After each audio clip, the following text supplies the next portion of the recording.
Olá, alegria de estar aqui com você e vamos fazer o nosso Cá Entre Nós, abordando algumas páginas de alguns livros que eu trouxe hoje aqui para você.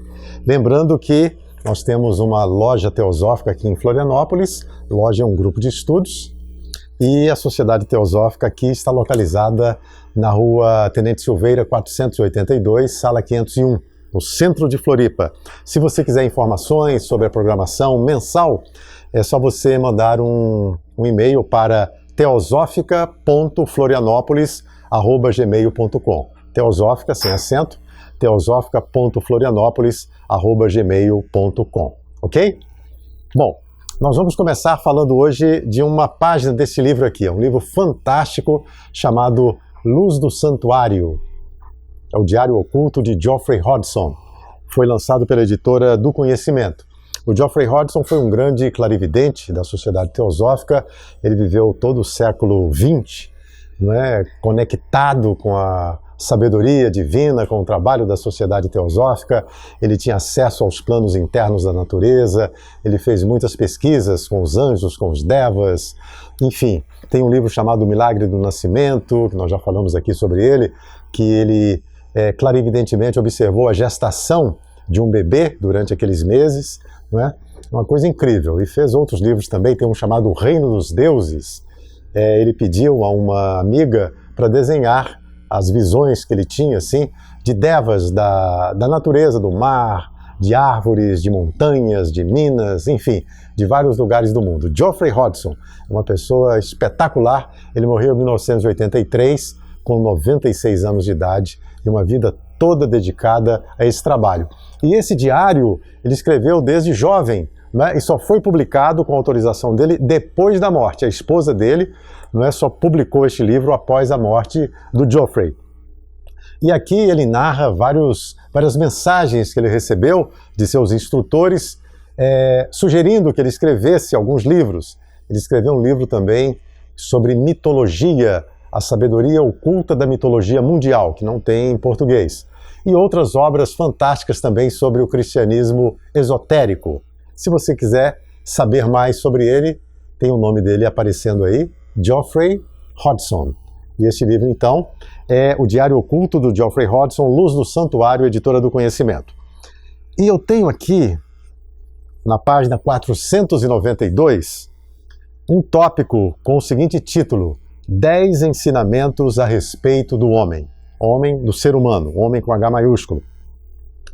Eu vou ler para você esses 10 ensinamentos aqui e comentar alguma coisa sobre eles. Olha, o primeiro é o seguinte: o homem é aquele ser em quem o espírito mais elevado, chamado mônada, e a matéria mais densa, que é o corpo físico, estão unidos pelo intelecto. Então, para unir o nosso corpo físico com o espírito, ou a mônada primordial, é o que nós somos em essência, precisa de ter um meio termo, que a teosofia chama de manas.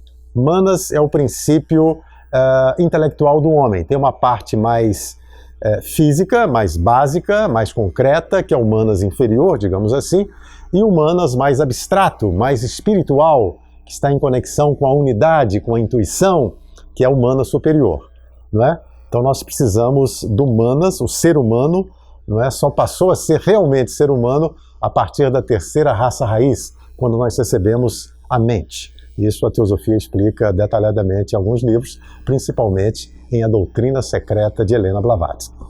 Item 2.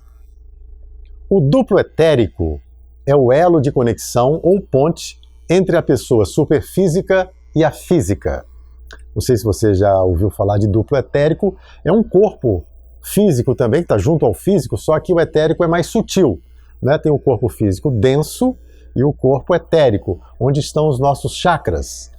Quando a gente recebe uma anestesia, por exemplo, esse corpo etérico fica paralisado e o corpo físico não sente dor alguma. Então, duplo etérico. É muito importante a gente conhecer também. Tem um livro da Sociedade Teosófica de Arthur Powell sobre esse corpo, duplo etérico. É a conexão, então, ou a ponte, entre a pessoa superfísica, vamos chamar de corpo astral. Nós temos a nossa parte astral, ou outros corpos superiores, o físico, e entre os dois tem o etérico. Então, quando nós desencarnamos, às vezes nos cemitérios tem o etérico ainda desaparecendo aos poucos, que ele demora um pouco mais a desaparecer do que a morte física.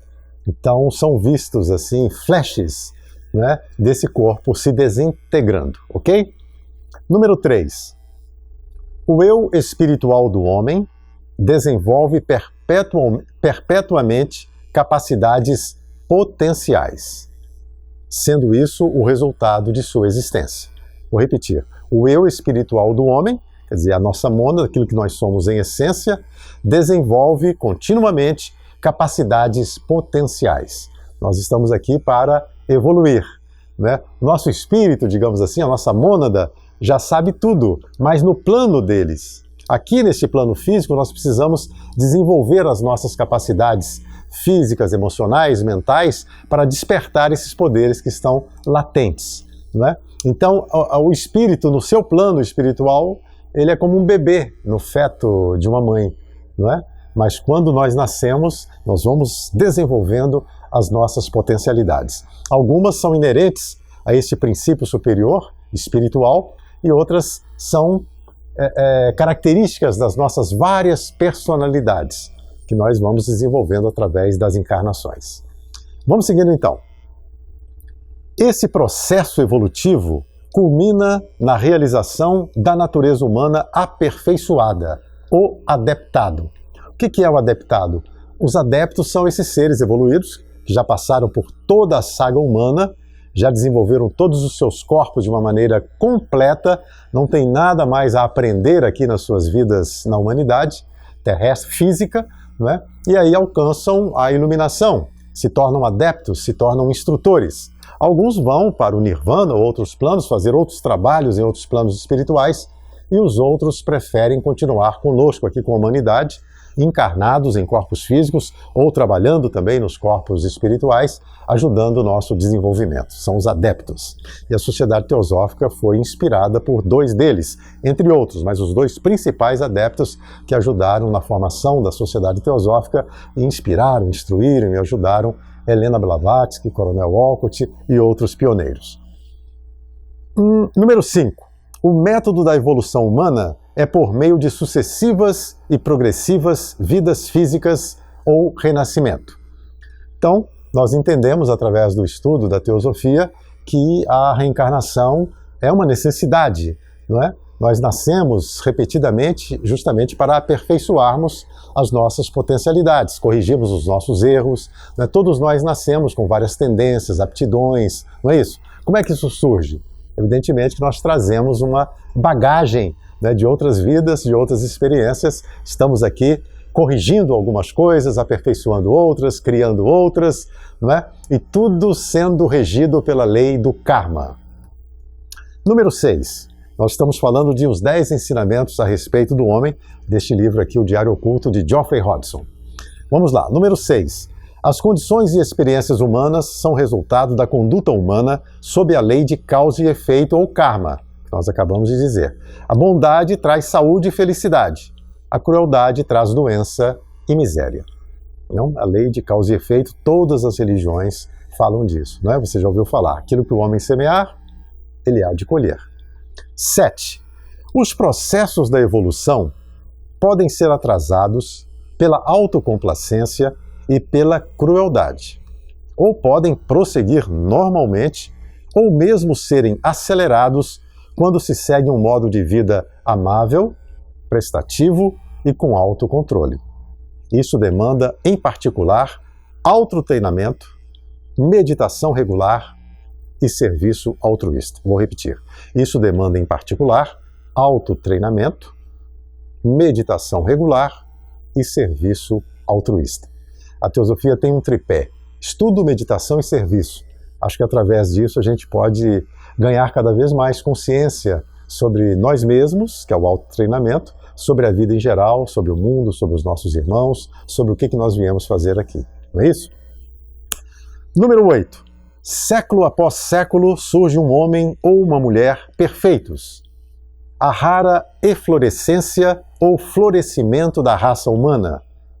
Homens e mulheres perfeitos, adeptos. que existem na Terra.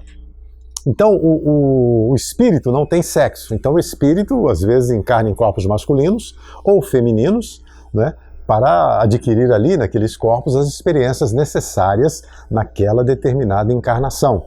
Porque o homem tem determinadas tarefas na vida, ou aptidões, ou um corpo físico com determinadas características, e a mulher com outras características. Mas nós somos uma unidade. Então, esse espírito que habita o corpo aqui do Fernando hoje, já pode ter habitado outros corpos de outros homens e de outras mulheres, assim como você que está nos assistindo também nesse momento.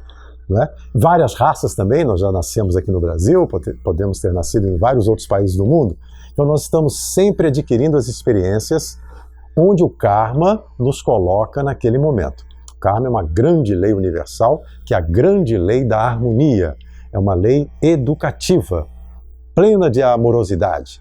Está apenas nos instruindo.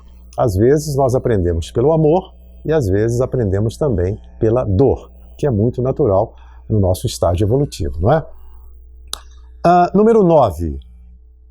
Eras atrás, e desde então, certos adeptos compartilham com a humanidade a sabedoria e o conhecimento que descobriram.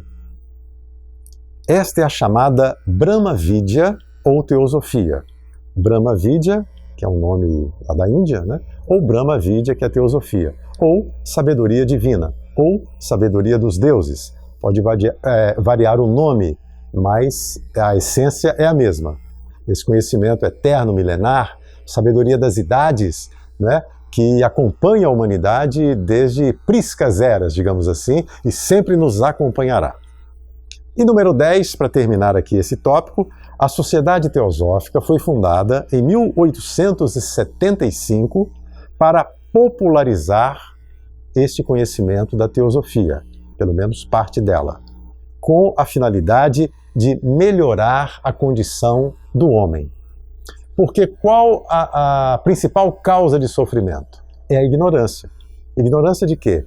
Das leis que regem as vidas, que regem a natureza, das leis que regem o desenvolvimento humano, planetário, não é? Existem leis divinas que são imutáveis.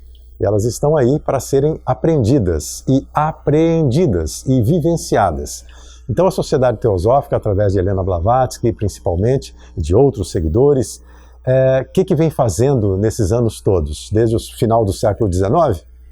Transmitindo parcelas desse conhecimento que foi permitido compartilhar com a humanidade. Então a humanidade precisa de dar mais um passo.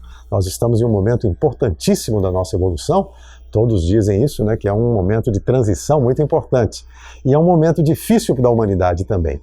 Como é um momento difícil, um momento denso, um momento de grande materialidade, o esforço que nós fizermos também na direção da espiritualidade vai contar muito, não é? Quando há esforço, o progresso também, ele se dá de uma maneira mais meritória, digamos assim, ok?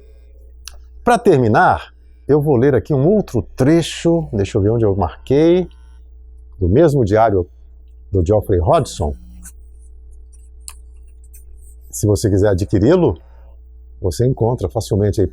Pesquise Editora do Conhecimento. Então vou dizer aqui para vocês, olha, o finalzinho do nosso programa de hoje, falando também sobre a lei do karma. A Sociedade Teosófica pode fazer uma importante contribuição ao mostrar que todo o sofrimento do homem é devido aos sofrimentos que ele infligiu aos outros em função da lei de causa e efeito. Portanto, a única maneira segura para ter certeza de que o sofrimento não vai piorar, nem continuar para sempre, é, para a humanidade, colocar um fim à crueldade. Você vê que alcance que tem essas palavras. Essa é a única solução. Em outras palavras, o humanismo é a única prevenção. E o conhecimento desse fato, apresentado de forma especial e documentado com todo cuidado, seria uma contribuição extremamente valiosa e potente da Sociedade Teosófica.